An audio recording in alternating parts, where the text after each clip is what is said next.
मान गए राजा साहब। राज गया मगर रिवायतें अब भी कायम है। आपकी ये शानो शौकत देखकर लगता है कि जमाना अब भी नहीं बदला। जमाना हम बदलने भी नहीं देंगे केदारनाथ। हमारी पुश्तों से चली आई आन बान और शान को हम इतनी आसानी से टूटने नहीं देंगे। खैर, मनोरमा को हमने बड़े नाजों से पाला है। वो अपने गुजरे हुए माँ बाप बिल्कुल भूल ही गई है। उसके माँ बाप अब हम ही हैं। हमारी एक ही तो भतीजी है। यूं समझ लीजिए कि हम अपने दिल का टुकड़ा आपके घर में दे रहे हैं। रमा और रूपेश की कुंडली तो मिल ही जाएगी। खैर, रमा अपनी पढ़ाई खत्म करके हिंदुस्तान आ जाए तो हम एक तरह से ये रिश्ता पक्का ही समझे। पक्का? अरे पक्का क्या समझो, मोहरी लग गई। नमस्ते। आओ लाला आओ। पाए लगे राजा साहब। भाई इनसे मिली ये हमारे धूम सरकार धूम। जब तक ये हमारे दर्शन नहीं कर लेते इनके गले से खाना नहीं उतरता। राजकुमार जी, हमारी बिटिया बड़ी सरल, बड़ी भोली, बिल्कुल गाय है गाय। मुंह में जबान तक नहीं है, बिल्कुल गूंगी है गूंगी। लाला माफ करना सरकार, जुबान स्लिप हो गई। अच्छा तो राजा साहब, हमें इजाजत दीजिए। शाम भी ढल चुकी है और हमें बहुत दूर भी जाना है। अच्छा केदारनाथ, इन्हें गाड़ी तक छोड़ा। आइए। नमस्ते।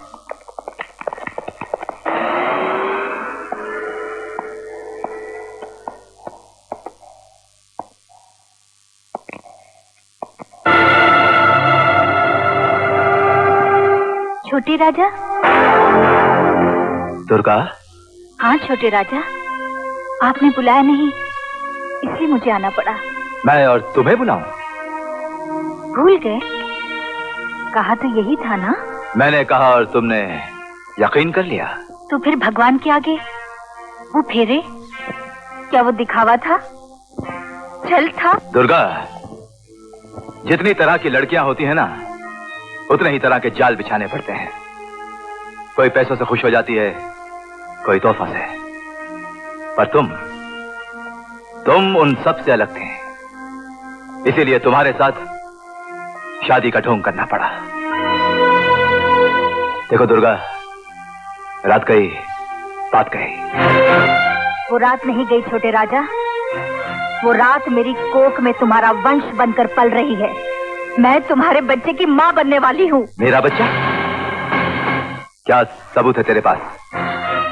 भगवान जानता है कि ये किस पत्थर के भगवान की बात कर रही है तू? उसकी जिसे खुद मंदिर छोड़कर दर्शन देने के लिए रोज हमारी चौखट पर आना पड़ता है। मेरा विश्वास करो, मेरे पेट में तुम्हारा ही बच्चा है। बच्चा मेरा है ये मैं कैसे यकीन कर लूं? कौन जाने मुझसे पहले उस हरामजादे के माथे पर और कितने पापों की मोहर लग चुकी है। रणबीर!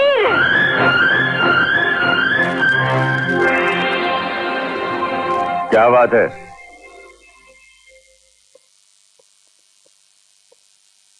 राजा साहब, ये औरत कहीं से अपना मुंह काला करके आई है और अपना कलंक छोटे राजा बाबू पर थोपना चाहती है। चिल्लाती है, कहती है कि लाला तुम अंदर जाओ।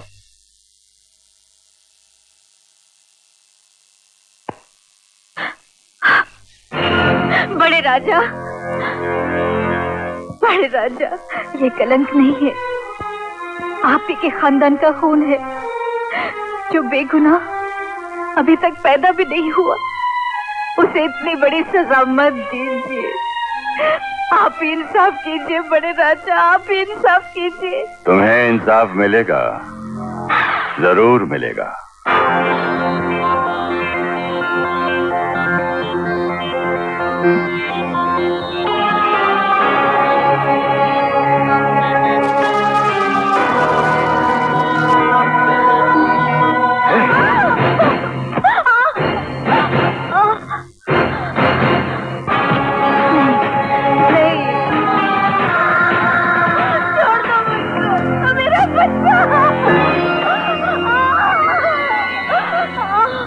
तूने कहा था ना ये मेरे भाई का पाप है, ले अब ये भी धुल गया।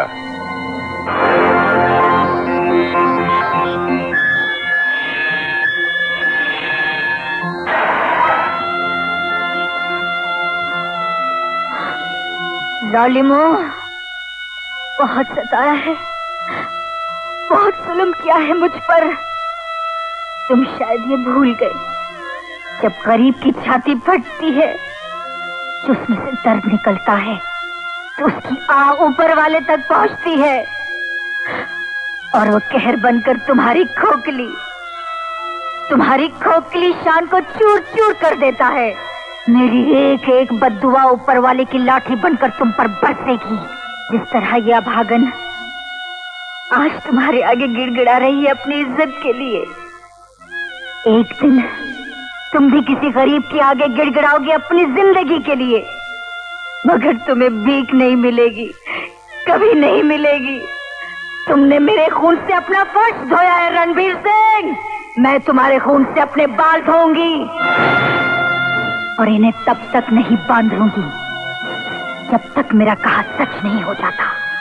एक दिन एक झोपड़ी का चिराग तुम्हारे इस महल को आग लगा देगा और उस आग में तुम्हारा अहंकार जलकर राख हो जाएगा। बृजराज सिंह, ये मेरा श्राप है, ये मेरा श्राप है, ये मेरा श्राप है।